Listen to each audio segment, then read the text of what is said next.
Jail মুক্তির পর প্রথমবার বেহালায় পার্থ। ভোটের আগে নিজের কেন্দ্রের সক্রিয় প্রাক্তন মন্ত্রী জেল থেকে মুক্তির পর এই প্রথম বেহালায় দেখা গেল প্রাক্তন মন্ত্রী পার্থ চট্টোপাধ্যায়কে।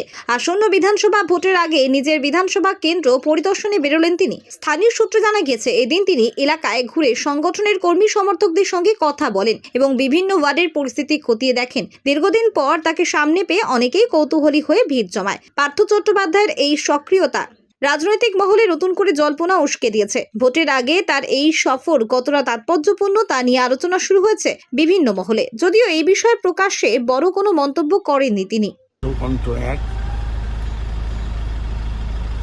যতদিন পর্যন্ত না সেই আশাভঙ্গ হবে ততদিন পর্যন্ত পতাকা নিয়ে নিশ্চয়ই বসে থাকবে। একেবারে শেষ প্রশ্ন, আপনি সেই একই কথা আনুগত্য দলের পাশে আছেন, দল কি আপনার পাশে আছে? কে থাকলো না বড় কথা না, আমি তো আছি।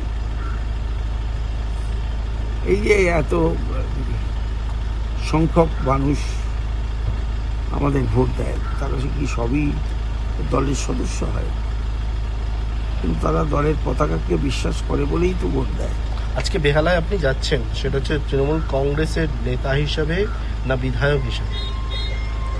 আমি বেহালার মানুষ হিসেবে যাব।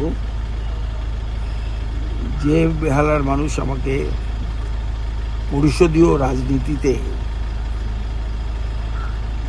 বিজয় তিলক পরিয়ে বিধানসভায় পাঠিয়েছিল, যারা আমাকে পরপর 5 বার একই জায়গা থেকে পছন্দ করেছিল, সেই মানুষের কাছেই যাব। আমি তো বিচারালয়ে বিচারাধীন বিষয় নিয়ে কথা বলতে পারবো না, কিন্তু গণদেবতার কাছে আমার মনোভাব নিশ্চয়ই আমি ব্যক্ত করতে পারবো। কি বলবেন তাদের কাছে, কি বলবেন আজকে? কি বলবো বলুন তো, কত লোক এসে ঘুরে যাচ্ছে।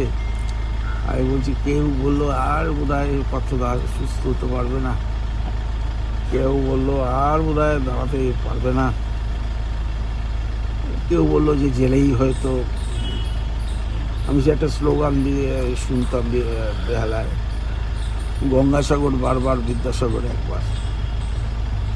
এখানে বোধহয় কেউ ভাবছিল যে জেল থেকে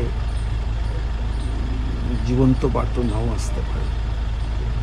কিন্তু মানুষের ভালোবাসা, বিশেষ করে আপামর বাংলা মানুষের ভালোবাসা আমাকে সুস্থ করে তুলেছে।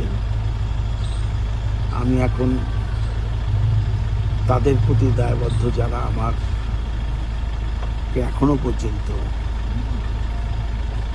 আড়ালে আবডালে কখনো সশরীরে এসে তাদের মনের দুঃখের কথা বলে, তাদের পাশে আমি আছি, নিশ্চয়ই থাকবো।